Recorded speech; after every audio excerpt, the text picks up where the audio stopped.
আপনার স্যালারি যদি 25 থেকে 50 হাজারের মধ্যে হয়, তাহলে এই ভিডিওতে আমি এমন একটা সত্যি কথা বলবো আপনাকে, যেটা আগে কেউ কখনো বলেনি।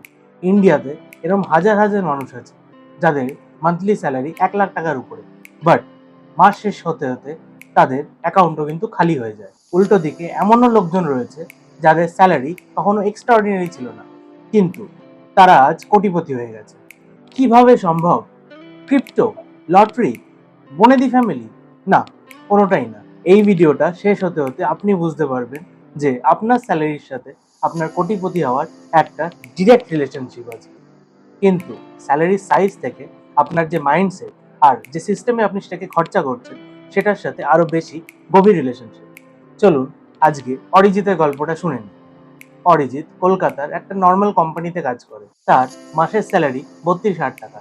তাকে নিজের রেন্ট পে করতে হয়, প্যারেন্টসদেরকে সাপোর্ট করার জন্য টাকা পাঠাতে হয়, আবার উইকেন্ডে বন্ধুদের সাথে বেরোতেও হয়। এসব করার পরে সে ইনস্টাগ্রাম খুলে ভাবে যে লোকজন কত লাক্সারি লাইফ লিড করছে। প্রত্যেক মাসের শেষে তাকে একটা প্রশ্ন তাড়া করে বেড়ায় যে আমি কি কখনো ফিনান্সিয়ালি ফ্রি হতে পারবো? যদি এই গল্পটা শুনে আপনার নিজের কথা মনে হচ্ছে, তাহলে এই ভিডিওটার একটা পার্টও মিস করবেন না। কারণ অরিজিতের ফিউচারটা চেঞ্জ হয়ে গেছিল মাত্র 4টে ফিনান্সিয়াল রুল ফলো করে। একটা কুইক কোয়েশ্চেন করব, যদি আপনার স্যালারি আজ হুট করে ডাবল হয়ে গেল, তাহলে আপনি কি দ্বিগুণ স্পেন্ড করবেন নাকি দ্বিগুণ ইনভেস্ট করবেন? নিচে কমেন্ট করে জানান। চলো, let's begin.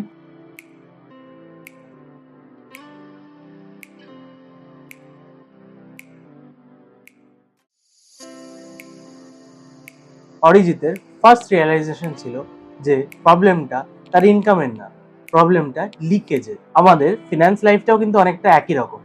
Daily food delivery করা হচ্ছে, ইম্পালস শপিং করা হচ্ছে, তারপর ইএমআইতে আননেসেসারি গ্যাজেটস কেনা হচ্ছে, এছাড়াও ফ্ল্যাশ সেল তো রয়েছে।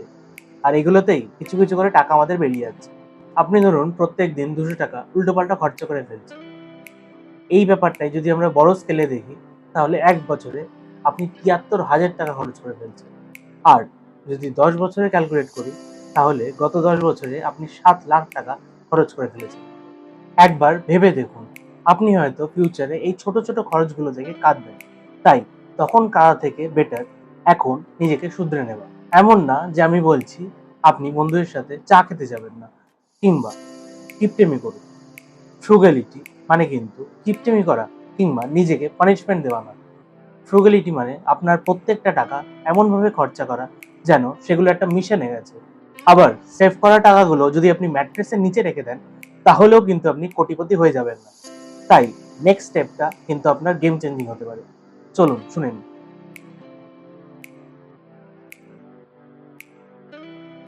কোটিপতিরা কিন্তু শুধু টাকাটা সেভই করে না, তারা টাকাটাকে তাদের এমপ্লয়ি বানায়।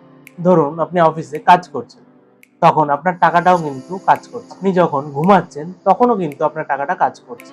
আপনি যখন পুজোতে ঘুরতে বেরিয়েছেন, তখনও কিন্তু আপনার টাকাটা কাজ করছে। এটাই হলো ইনভেস্টিং এর ম্যাজিক। ধরুন অরিজিৎ প্রত্যেক মাসে 10,000 টাকা করে একটা এসআইপি স্টার্ট করলো। তার স্যালারি কম ছিল, বাট তার মধ্যে একটা কনসিস্টেন্সি ছিল। 25 বছর পর তার এই ইনভেস্টমেন্ট পোর্টফোলিওটাই 1 কোটি টাকা হয়ে যেতে পারে। ম্যাজিকটা কিন্তু কখনো রিটার্নে না, ম্যাজিকটা হচ্ছে আমাদের ডিসিপ্লিন। এখানে ম্যাক্সিমাম লোকজন একটা মিস্টেক করে ফেলে। তারা ভাবে ইনকামটা আরেকটু বাড়ুক, তারপরেই না ইনভেস্টমেন্টটা স্টার্ট করব। বাট তাতে তারা অনেকটা লেট হয়ে পড়ে। একটা অনেস্ট ক্যালকুলেশন করুন, আপনার টাকা আপনার জন্য বেশি কাজ করছে নাকি আপনি টাকার জন্য বেশি কাজ করছেন? ইনভেস্টিং এর পিছনে একটা ইনভিজিবল ফোর্স থাকে, যেটা ম্যাক্সিমাম লোকজন ইগনোর করে দেয়। বাট আপনি যখন এই ভিডিওটা এত দূর দেখে ফেলেছেন, আপনি অলরেডি ম্যাক্সিমাম লোকজন থেকে এক স্টেপ এগিয়ে গেছেন।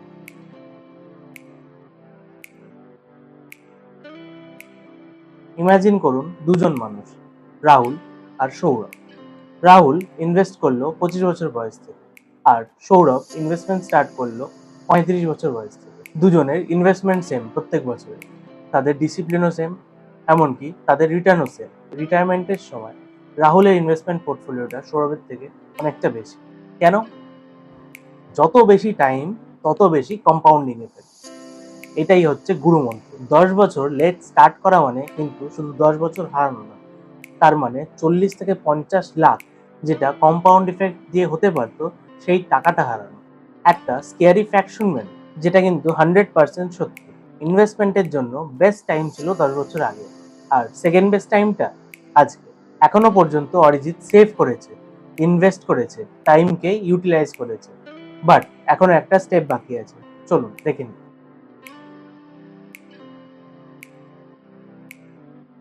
আর এই স্টেপটাই অরিজিতের ফিউচারটা চেঞ্জ করে দিয়েছিল, কারণ সে বুঝতে পেরেছিল একটা ইনকাম সোর্স মানে একটা রিস্ক সোর্স।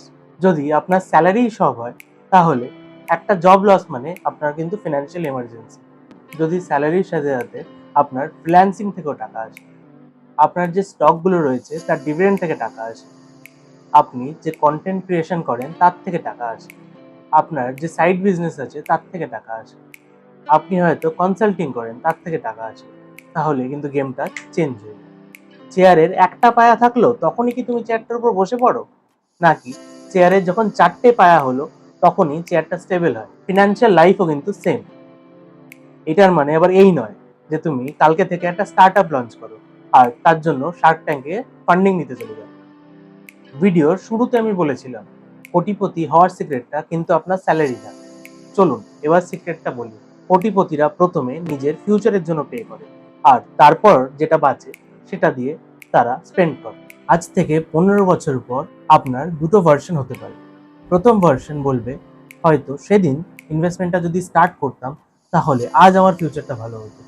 আর দ্বিতীয় ভার্সন বলবে, সেদিন ইনভেস্টমেন্টটা স্টার্ট করেছিলাম বলেই আজ আমার ফিউচারটা ভালো আছে। ডিফারেন্স কিন্তু একটা, আজকে আপনি কোন ভার্সনটা হবেন সেই ডিসিশনটা। যদি এই ভিডিওটা তোমাদের ভালো লেগে থাকে তাহলে লাইক করো, শেয়ার করো আর সাবস্ক্রাইব করো ফিনান্সিয়াল বিং ওয়াইটি চ্যানেল। যদি তুমি জানতে চাও 15টা কোন মাইক্রো হ্যাবিটস রয়েছে যেগুলো চেঞ্জ করলে তোমার ফিনান্সিয়াল লাইফও একটা ঠিক ট্র্যাকে চলে আসবে, তাহলে এন্ড স্ক্রিনের এই ভিডিওটা দেখো, কারণ ওয়েলথ তৈরি হবে তোমার ছোট ছোট ডিসিশনসগুলো দিয়ে। বাই।